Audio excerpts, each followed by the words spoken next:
এখন আপনাদের আমি একটা ভুট্টার দানা দেখাই, ভুট্টার একটা ফল দেখাই। দানা বলতে কিন্তু বোঝায় হচ্ছে এই প্রতিটা দানাকেই বলে ভুট্টার দানা। হ্যাঁ, এইটা আমরা যেমন যদি আমরা মানুষরা যেটা খাই, পপকর্ন করে খাই বা ভুট্টার আটা খাই বা আমরা সুইট কর্ন খাই, ভুট্টার এখন বাজারে বিভিন্ন রকমভাবে ভুট্টাকে সার্ভ করা হয় বা মানুষের খাদ্য হিসাবে আমরা ভুট্টা পুরাই খাই, যেটা অতি প্রাচীন একটা প্রসেস ভুট্টা খাওয়ার।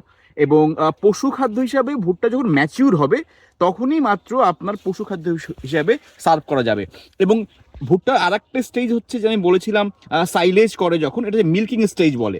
তো মিল্কিং স্টেজটা এটা অনেক আগেই পার করে ফেলেছে। সেটা হচ্ছে তখন এই ভুট্টার এখানে চাপ দিলে এটা ফট করে ফেটে যায় এবং দুধের মতো এই সাদা অংশটা দেখা যায়, সেটাকে বলে মিল্কিং স্টেজ।